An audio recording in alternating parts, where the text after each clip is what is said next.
Hi, Big Kids. Today we're going to be reading Cloudy with a Chance of Meatballs. Written by Judy Barrett and drawn by Ron Barrett. We were all sitting around the big kitchen table. It was Saturday morning, pancake morning. Mom was squeezing oranges for juice. Henry and I were betting on how many pancakes we could each eat, and Grandpa was doing the flipping. Seconds later, something flew through the air, headed toward the kitchen ceiling, and landed right on Henry. After we realized that the flying object was only a pancake, we all laughed, even Grandpa. Breakfast continued quite uneventfully, and all the other pancakes landed in the pan. All of them were eaten, even the one that landed on Henry. That night, touched off by the pancake incident at breakfast, Grandpa told us the best tall-tale bedtime story he'd ever told.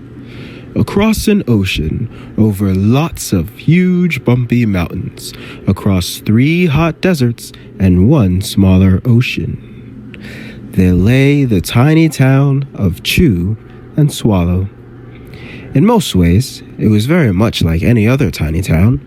It had a main street lined with stores, houses with trees, and gardens around them, a schoolhouse, about 300 people, and some assorted cats and dogs. But there were no food stores in town of Chew and Swallow. They didn't need any. The sky supplied all the food they could possibly want. The only thing that was really different about Chew and Swallow was its weather. It came 3 times a day, at breakfast, lunch, and dinner. Everything that everyone ate came from the sky. Whatever the weather served, that was what they ate.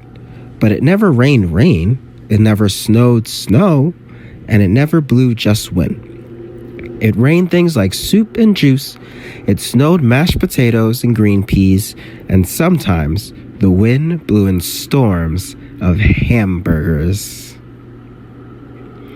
The people could watch the weather report on the television in the morning, and they would even hear a prediction for the next day's food. When the townspeople went outside, they carried their plates, cups, glasses, forks, spoons, knives, and napkins with them. That way, they would always be prepared for any kind of weather. If there were leftovers, and there usually were, the people took them home and put them in their refrigerators in case they got hungry between meals. The menu varied. By the time they woke up in the morning, breakfast was coming down.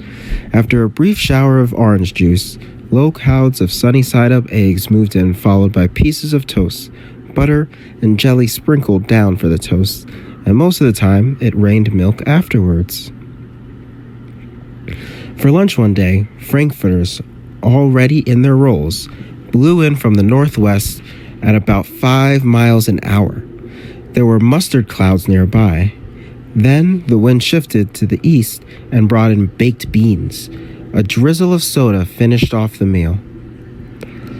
Dinner one night consisted of lamb chops, becoming heavy at times, with occasional ketchup. Periods of peas and baked potatoes were followed by gradual clearing with a wonderful jello setting in the west. The sanitation department of Chew and Swallow had a rather unusual job for a sanitation department. It had to remove the food that fell on the houses and sidewalks and lawns. The workers cleaned things up after every meal and fed all the dogs and cats. Then they emptied some of it into the surrounding oceans for the fish and turtles and whales to eat.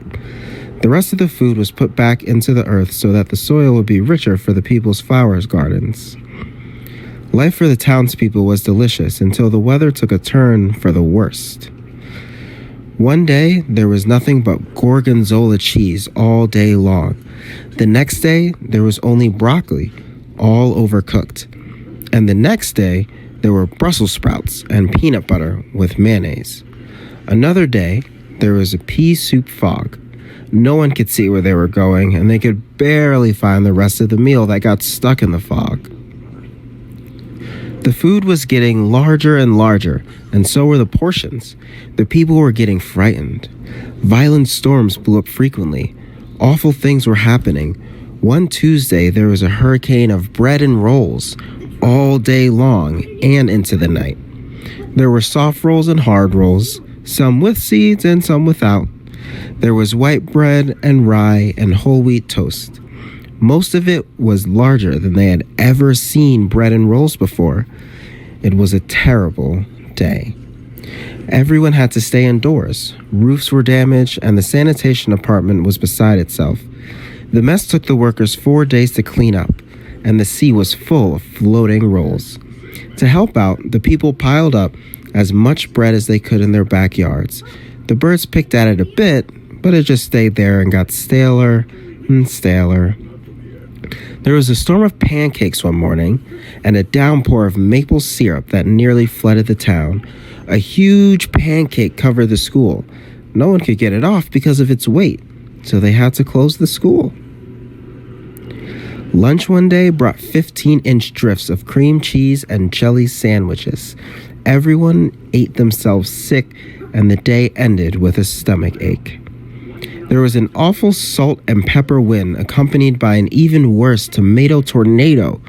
People were sneezing themselves silly and running to avoid the tomatoes. The town was a mess. There were seeds and pulp everywhere. The sanitation department just gave up. The job was too big. Everyone feared for their lives. They couldn't go outside most of the time. Many houses had been badly damaged by giant meatballs.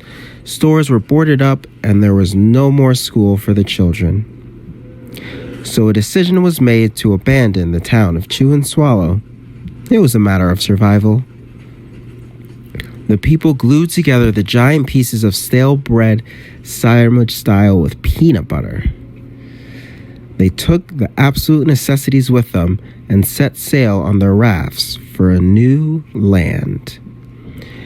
After being afloat for a week, they finally reached a small coastal town which welcomed them. The bread had helped up surprisingly well enough for them to build temporary houses for themselves out of it.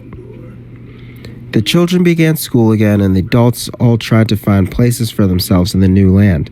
The biggest change they had to make was getting used to buying food at a supermarket. They found it odd that food was kept on shelves, packaged in boxes, cans, and bottles. Meat that had to be cooked was kept in large refrigerators. Nothing came down from the sky except rain and snow. The clouds above their heads were not made of fried eggs. No one ever got hit by a hamburger again. And nobody dared go back to Chew and Swallow to find out what had happened to it. They were too afraid. Henry and I were awake until the very end of Grandpa's story. I remember his goodnight kiss. The next morning, we woke up to see snow falling outside our window. We ran downstairs for breakfast and ate a little faster than usual so we can go sledding with Grandpa.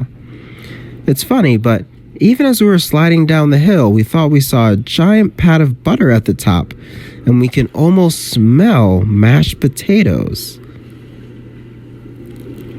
The end.